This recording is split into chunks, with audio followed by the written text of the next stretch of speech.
The snow had been falling for 3 days straight when the stagecoach finally rolled into Red Ridge. Nobody paid it much attention. In a Montana winter this deep and this unforgiving, people kept their heads down and their collars up.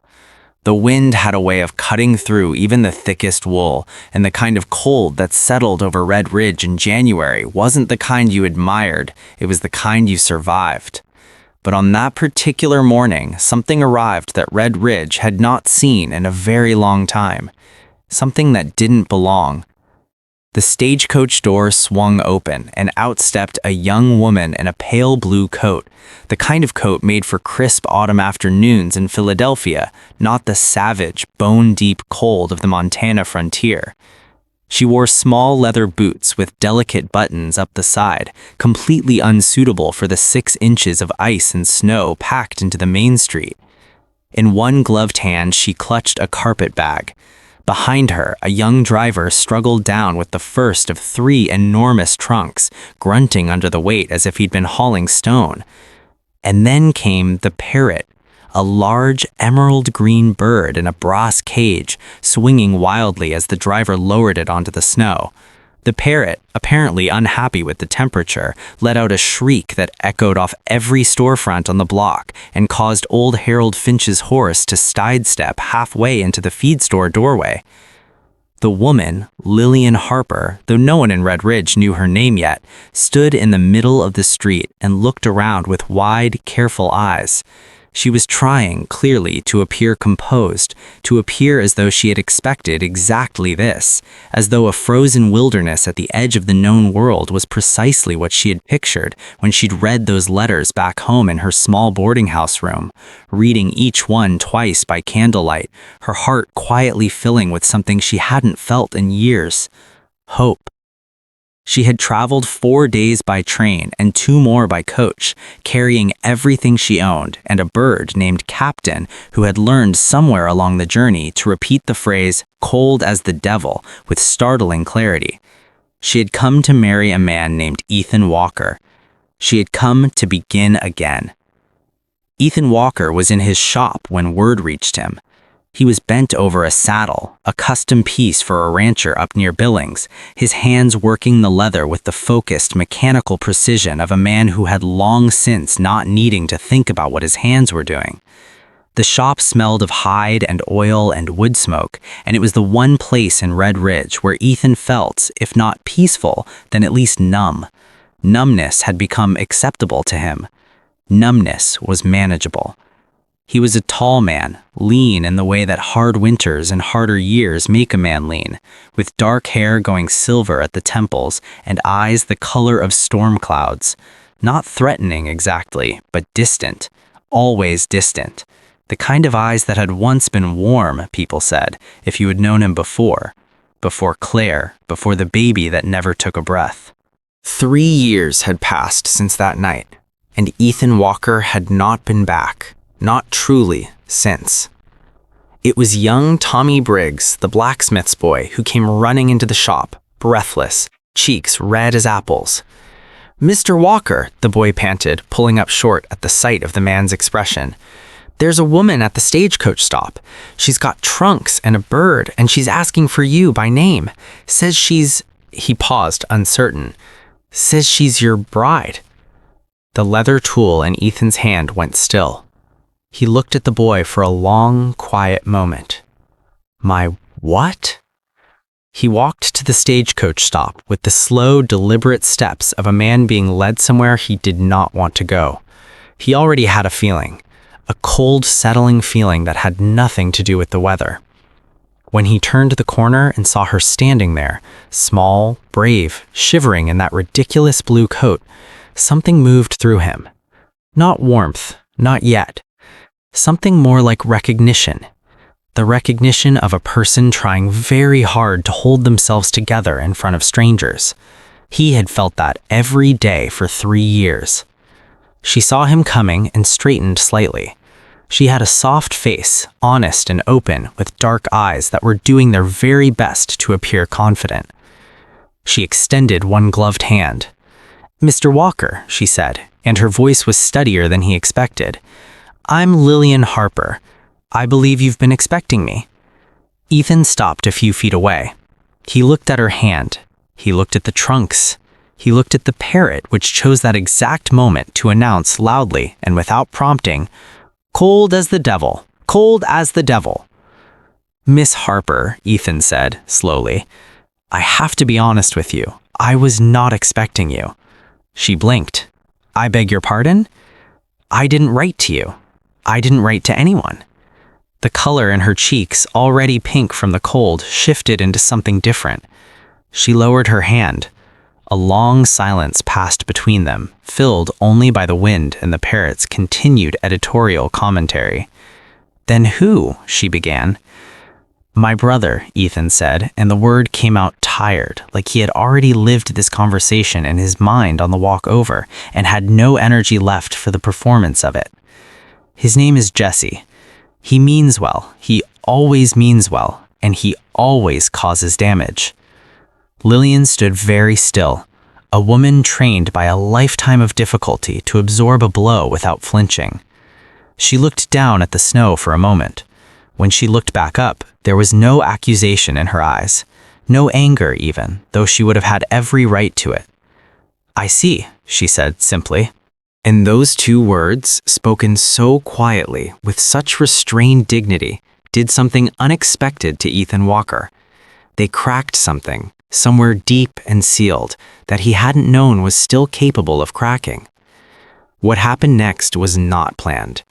One of Ethan's ranch hands, Clem, had been hovering nearby trying to look useful, and in his attempts to help Lillian with the second of her trunks, he nudged the first trunk directly into the side of the watering trough. The trunk hit the trough shifted on the ice, and Lillian, stepping back to avoid the falling luggage, stepped directly onto the most treacherous patch of black ice on the entire main street of Red Ridge, Montana. She went down fast and completely, her feet flying out from under her, her carpet bag sailing in one direction and her hat in another. She landed flat on her back against the side of the trough with a sound that made every bystander wince simultaneously. Captain, the parrot, rattled in his cage, let out a sound somewhere between a scream and a laugh. For one terrible second, everyone froze.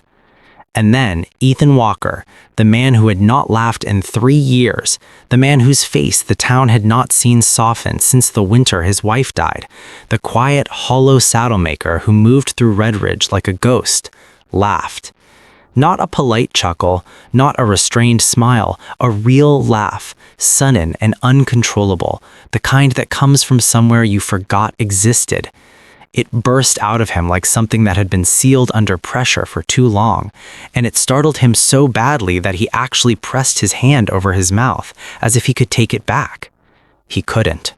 From the ground, covered in snow and missing one boot that had somehow ended up on the trough's edge, Lillian Harper looked up at him. Her dark eyes assessed the situation, and then, slowly, beautifully, she laughed too. The whole street seemed to exhale. She couldn't go back. That was the plain truth of it. She had no family remaining in the East. Her mother had passed 2 years prior, and the boarding house where she'd lived had already been let to someone else.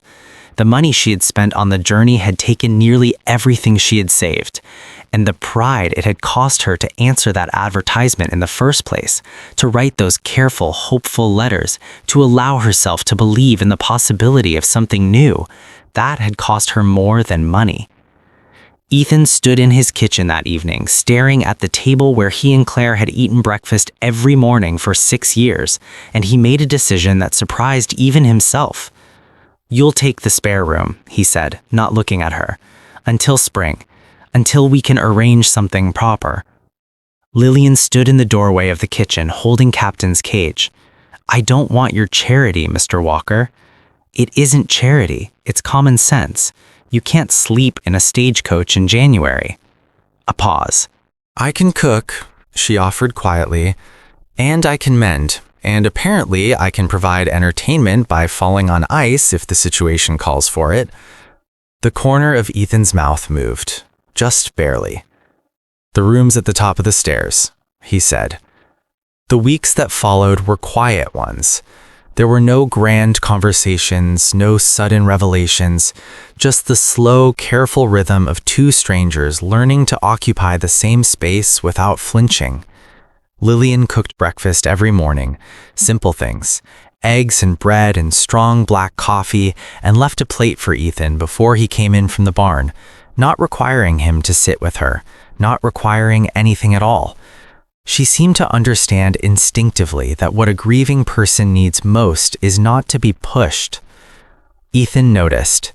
He noticed the way she never touched the photographs of Claire on the mantel, but dusted carefully around them. He noticed the way she had rearranged nothing, changed nothing, claimed no territory in the house that wasn't hers by necessity.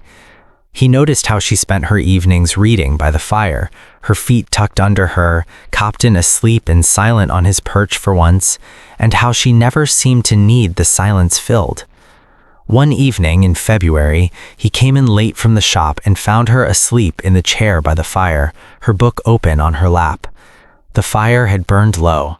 The room was dim and warm and still, and something about the sight of it, the quiet life of it, the ordinary, peaceful domesticity of a woman sleeping in a chair by a dying fire, reached into Ethan Walker and touched something he had convinced himself was gone. He set another log on the fire without waking her, and stood there a moment longer than he needed to. Then he went to bed. It was a Tuesday night in late February when everything shifted. A late storm had rolled in, and the wind was driving snow against the windows like a sound like thrown gravel. Ethan had come in from checking the horses and was warming his hands at the stove when Lillian set a cup of tea on the counter beside him without being asked. He looked at it, then at her. "She used to do that," he said. The words came out before he decided to say them. Lillian didn't move. She didn't react with the nervous energy of someone afraid of saying the wrong thing. She simply waited. "My wife, Claire," Ethan said. It was the first time he had spoken her name to anyone in over a year. It felt like pressing on a bruise, painful but also somehow relieving, proof that it was still there, that it had been real. "She sounds like she was a kind woman," Lillian said. "She was the best person I ever knew," he said simply. "And I lost her and our son in the same night, and I have not—" He stopped. His jaw tightened. "I have not known what to do with myself since." Lillian looked at him steadily. "I know you haven't," she said. "I can see it every day." "I don't want to forget her." "You won't," she said. "That's not how it works. Loving someone new doesn't erase the one you lost, it just—" She paused, choosing carefully. "It means you're still alive, and maybe that's not a betrayal. Maybe that's just what she would have wanted for you." The wind pushed hard against the house. The fire snapped. Ethan stood there for a long moment with both hands wrapped around his coffee cup, and he didn't speak, but he didn't leave either. And for Lillian Harper, who had learned to read the language of people in pain, that silence was not emptiness. It was the sound of something beginning. Spring came to Red Ridge the way it always does in Montana, slowly, reluctantly, as if the land itself isn't quite sure it deserves warmth again. But it came. The snow began to pull back from the south-facing slopes first, and then from the road, and then from the yard. The mornings grew lighter, the air lost its edge, and somewhere in the Walker house on the edge of town, the windows were opened for the first time in months, and the smell of thawed earth and pine drifted through the rooms like a quiet announcement. Ethan had started coming in for breakfast. Not every morning, but most of them. He would sit across from Lillian at the table where he and Claire had once sat together, and at first the weight of that was heavy. He won't pretend otherwise. But Lillian never sat in Claire's chair. She had, without ever being told, chosen the other side of the table. And gradually, painfully, the weight became something lighter. Not absence, not forgetting, just space. Room to breathe alongside the memory instead of under it. One morning in April, Jessie came to the door. Ethan's younger brother stood on the porch with his hat in his hands and the particular expression of a man who has rehearsed an apology so many times it has gone smooth from handling. "I know what I did was wrong," Jesse said. "I know I had no right. Ethan, I couldn't watch you disappear anymore. I couldn't." The two brothers stood in the doorway looking at each other, and behind Ethan, from somewhere in the kitchen, came the sound of Lillian humming softly, and the smell of coffee, and Captain's drowsy murmuring, and the ordinary music of a house that had come back to life. Ethan looked at his brother for a long moment. Then he stepped aside and held the door open. "Coffee's on," he said. He asked her to stay in May. Not with grand words, not on one knee. Ethan Walker was not a man built for grand gestures, and Lillian Harper was not a woman who needed them. He asked her on a Tuesday evening when they were sitting on the porch watching the last light leave the mountains, and he said it plainly, the way he said everything. "I'd like it if you didn't leave, if you wanted to stay. For good, I mean." Lillian looked at him for a moment. Then she looked back at the mountains. "I'd like that too," she said. Captain, from inside the house, announced unprompted, "About time. About time." And for the second time in his life, the second time that truly counted, Ethan Walker laughed in the presence of another person, and this time he didn't try to take it back. There is a kind of grief that doesn't go away. It doesn't vanish with time, and it doesn't dissolve with love. It changes. It softens at the edges. It learns to live alongside you instead of inside you. And sometimes, not always, but sometimes, the very thing that seems most impossible, most wrong, most like a disruption of the careful order you have built around your pain, turns out to be the beginning of the rest of your life. Ethan Walker didn't stop loving Claire. He never did. Her photographs stayed on the mantle, and he visited her grave every Sunday morning without fail. And there were still nights when the weight of what he had lost settled over him like the Montana winter, heavy and complete. But he was no longer frozen. He had been reminded by an accidental woman in an insufficient coat that the heart is more resilient than it looks, that laughter can crack ice that years of silence could not, that second chances in life don't always arrive the way you expect them, announced and prepared for and perfectly timed. Sometimes they arrive on a stagecoach with 3 heavy trunks and a parrot that says exactly what everyone is thinking. And sometimes, if you're fortunate enough and brave enough, you open the door. If this story touched your heart, you are in the right place. Desert Heart is where stories like this live. Quiet, honest, and true to the best of what people are capable of. Subscribe so you never miss a story. And if you know someone who needs to be reminded that it's never too late to feel alive again, share this with them today. They'll be glad you did. This story carries several layers of genuine value. It portrays grief honestly, not as something that ends, but as something that evolves, which is psychologically accurate and deeply validating for anyone who has experienced loss. It models healthy emotional boundaries and the healing power of patience and presence. It shows that second chances in life do not require the erasure of the past, a message that resonates powerfully with older audiences who may feel that moving forward means betraying those they have lost. It also illustrates the dignity of vulnerability, both in Lillian's quiet acceptance of a devastating situation and in Ethan's slow, reluctant willingness to feel again. For your audience on Desert Heart, this story affirms that life does not end with loss, that love is not disloyal, and that sometimes the most important things arrive unexpectedly, wearing the wrong coat for the weather.